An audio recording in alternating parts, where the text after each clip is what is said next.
नमस्कार बच्चों आज हम पाठ 13 चतुर चित्रकार। ये हमने पिछली वीडियो में इस पाठ को पढ़ा था, इसको समझा था, कठिन शब्दों के नीचे अंडरलाइन भी की थी हमने। और आज मैं जो तुम्हें इस कविता के बारे में थोड़ा सा बता रही हूँ, फिर उसके बाद मैंने इसके आपको प्रश्न उत्तर भी करवाए थे, है ना। तो आज हम उससे आगे हम प्रश्न उत्तर करेंगे। तो सब बच्चे ध्यान दें। सबसे पहले हम प्रश्न नंबर 5 को करेंगे। प्रश्न नंबर 5, उचित उत्तर पर सही का निशान लगाइए। जो यहाँ पर 3 विकल्प दिए हैं बच्चों, इन 3 विकल्प में से जो सही विकल्प है उसके ऊपर हमने सही का निशान लगाना। तो सबसे पहले देखिए कि प्रश्न है क शेर को किसका मित्र कहा गया है? इंद्रदेव, सूर्य या यमराजा? किसका मित्र का है? यमराजा का। कविता पढ़ी थी हमने, समझी भी थी। यमराजा का मित्र कहा गया है। यमराजा का मित्र यानी कि मौत का दोस्त, है ना। दोस्त जो है मौत का दोस्त। यमराजा जो होता है, यमराज बनने के बाद यमराज हमें ले जाता है ना, यहाँ पे यमराजा शेर को कहा गया है। ख, उकरू मुकरू होकर कौन बैठ गया? चित्रकार, शेर या हाथी? कौन बैठ गया था? शेर। तो शेर पर राइट का निशान लगाएंगे आप, सही का। नेक्स्ट, ग, शेर ने चित्रकार को क्या ले जाने को कहा? विकल्प है फूल, कागज, नाव। क्या ले जाने को कहा था? कागज, कि कागज कलम ले जाओ अपनी, है ना। शेर ने चित्रकार को कहा था कि कागज ले जाओ, कागज कलम ले जाओ। तो कागज के ऊपर सही का निशान लगाना। इस प्रकार से बच्चों आपने जो कविता पढ़ी थी उसके आधार पर ये प्रश्न थे। प्रश्न में 3 विकल्प दिए हुए थे, जो इसमें से कि एक विकल्प सही था, उस पर हमने सही का निशान लगाया था। अब आ जाइए प्रश्न नंबर 3, नीचे दिए गए वाक्य किसने किससे कहे, लिखिए। तो सबसे पहली बात तो यह है कि आपने कविता को बड़े अच्छे से पढ़ा भी, समझा भी। तो अब जो है आपने ये बताना है कि ये वाक्य जो है किसने कहे थे। जैसे क है, सुंदर चित्र बना दूं बैठ जाइए। ये वाक्य किसने किससे कहे? सुंदर चित्र बना दूं बैठ जाइए। ये चित्रकार ने शेर से। किससे कहे? शेर से। चित्रकार ने शेर से कहे। यही था ना कि बैठ जाऊं, मैं सुंदर चित्र बना देता हूं, बैठ जाइए। ख, कलम कागज तो ले जा। ये किसने कहे थे वाक्य? ये वाक्य जो था ये शेर ने कहा था चित्रकार से, क्योंकि जब चित्रकार भाग गया था वहाँ से, है ना, तो शेर ने उसको सोचा कि ये सब कागज़ कुगज़ छोड़ के चला गया, इसको बुलाने का तरीका यही है कि तू कागज़ और कलम तो ले जा। तो शेर ने किससे कहा? चित्रकार से। शेर ने चित्रकार से कही, ठीक है। ग, अब मुँह आप उधर तो करिए। ये बात किसने कही थी? जब उसने देखा कि शेर मेरे सामने है, चित्रकार समझदार था, उसने कहा कि इस मुसीबत को का हल निकालने के लिए उसने अपने आप को साहस से भरपूर किया, अपने अंदर हिम्मत लेकर आया। और उसने फिर शेर को कहा कि एक सुंदर चित्र बना देता हूँ तुम्हारा, बैठ जाइए। तो फिर उसने कहा कि जब चित्र बना दिया एक साइड का, बनाने के बाद उसने बोला था शेर से कि आप मुंह उधर तो करिए। तो ये आगे का मैंने जो है मुंह आपका बना दिया है, अब आप मुंह दूसरी तरफ कर लो, है ना। तो ये किसने कहे थे? चित्रकार ने शेर से कहे। ये वाक्य किसने कहे? चित्रकार ने शेर से। तो आपने भी बच्चों ऐसे ही सुंदर सुंदर साफ साफ लिखना है और ध्यान देना है कि अशुद्धियाँ नहीं हो, मात्राएं गलत ना हो। नेक्स्ट आ जाइए पेज पर बातचीत के लिए। बातचीत के लिए आपको पता है कि हम बातचीत के माध्यम से इन प्रश्न को करेंगे। शेर को देखकर चित्रकार के होश उड़ गए। आपके होश कब उड़ जाते हैं बताइए? कब उड़ जाते हैं? जब आप गलत करते हैं काम और पकड़े जाते हैं, तब आपके होश उड़ जाते हैं। या कोई भयानक चीज़ को देखते हो कि जिससे हमें पता है कि हमारी जो है जान को खतरा है, तब हमारे होश उड़ जाते हैं, है ना।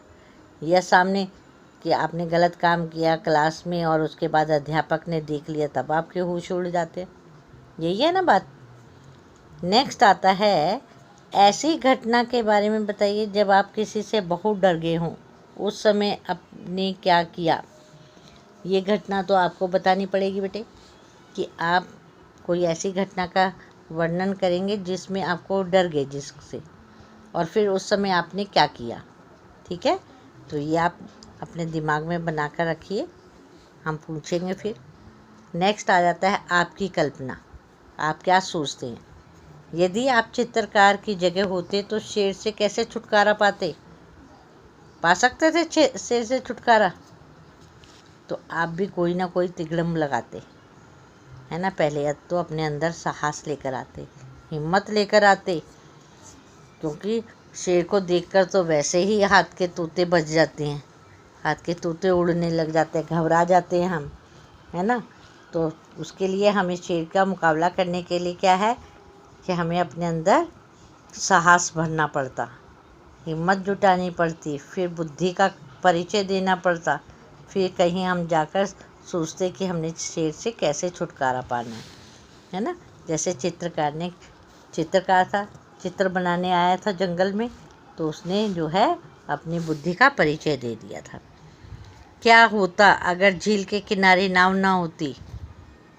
तो क्या होता? शेर जो है चित्रकार को मार के खा जाता, है ना। फिर तो गया था चित्रकार। लेकिन उस समय झील के पास एक नाव खड़ी थी और चित्रकार ने देर ही नहीं की। जैसे ही उसने कहा कि तुम मुंह को उधर फेरो, तुम्हारे पिछली साइड का, अब आगे का तो मैंने चित्र बना दिया, अब मैं पीछे का चित्र बनाता हूँ। तो उसने उसी समय वो देखा कि नाव खड़ी है और उसमें जाकर चप्पू चलाकर भाग गया वो। ठीक है, अब आपकी बात। कविता चतुर चित्रकार के लिए आप कौन सा नाम और या शीर्षक देना चाहेंगे, यह भी बताइए कि आपने ये शीर्षक क्यों चुना। अब शीर्षक यहाँ पर चतुर चित्रकार है, तो आप कहते चतुर या समझदार साहसी चित्रकार, है ना। फिर कारण यह था, समझदार से अपने आप को बचाव किया उसने। समझदार चित्रकार, चतुर या समझदार चित्रकार, साहसी चित्रकार, है ना। तो यहाँ पर समझदार से अपने आप को का बचाव किया उसने, कारण बताया ना हमने। नेक्स्ट आ जाता है भाषा की बात। सुनसान जगह सुंदर चित्र। यहाँ पर सुनसान शब्द जगह और सुंदर शब्द चित्र की विशेषता बता रहे हैं। इस प्रकार अब पाठ के आधार पर आप चित्रकार और शेर की विशेषता लिखिए। जैसे चित्रकार क्या था? समझदार, चतुर था, समझदार था, साहसी था, है ना। फिर शेर कैसा था? बुद्धिमान था, कायर था, खूंखार था, है ना। अब नेक्स्ट प्रश्न आता है, बनाना, पढ़ना, लिखना कीजिए। काम वाले शब्द हैं। काम वाले शब्दों को क्रिया कहते हैं। अब आप कविता में आए कोई 6 क्रिया शब्द छांट कर लिखिए, जैसे कि हारा, कहिए, बना दूं, खिसका, कीजिए और चलाकर। अब इसके नीचे एक और बात कही है कि आपने जो क्रिया छोटी हैं वर्णमाला के हिसाब से, उसके आगे 1, 2, 3 आदि लिखकर उन्हें क्रम दीजिए। आपने जो क्रियाएं छांटी हैं, उसमें वर्णमाला के हिसाब से आपने क्या करना है, उसके आगे 1, 2, 3 वर्णमाला का होता है कि आपने डिक्शनरी के हिसाब से। बच्चों अभी आपको ये डिक्शनरी नहीं देखनी आती, शब्दकोश नहीं देखना आता। वर्णमाला आपको क ख से अ से लेकर अंगा तक और का से लेके ख तक कि सबका ध्यान होना चाहिए, उसके हिसाब से आपने नंबर डालने हैं इसमें। तो अभी इसको प्रश्न को हम नहीं करेंगे, ठीक है। इसके लिए मुझे तुम्हें समझाना पड़ेगा और याद कराना पड़ेगा। नेक्स्ट आ जाइए प्रश्न नंबर जीवन मूल्य। चित्रकार के हिम्मत से काम लिया और शेर से छुटकारा पाया। हिम्मत से काम लेने का क्या मतलब होता है कि जिसमें हम अपनी हिम्मत दिखाएं, सहस धैर्य साहस हो, धैर्य हो, हिम्मत हो, ताकत हो, ऐसे कामों से हम जो है क्या है अपनी मुसीबत का सामना आसानी से कर सकते हैं। नेक्स्ट आता है यदि हम हिम्मत से धैर्य से काम लें तो किसी भी मुसीबत से बच सकते हैं। कैसे कैसे? जैसे कि चित्रकार ने बड़ी हिम्मत से, धैर्य से, बुद्धिमानी से काम लिया था, तो अपनी मुसीबत से, शेर से उसने अपनी मुसीबत को, अपनी जो मुसीबत देखी सामने शेर को देखकर वो उसने अपनी जान को बचा लिया था। इस प्रकार से जो हिम्मत रखते हैं, धैर्य रखते हैं, साहस रखते हैं, बुद्धिमानी से काम लेते हैं, वो अपनी मुसीबत से छुटकारा पा लेते हैं। कुछ करने के लिए बच्चों ये हम कल करेंगे। तब तक के लिए, कल तक के लिए नमस्कार बच्चों।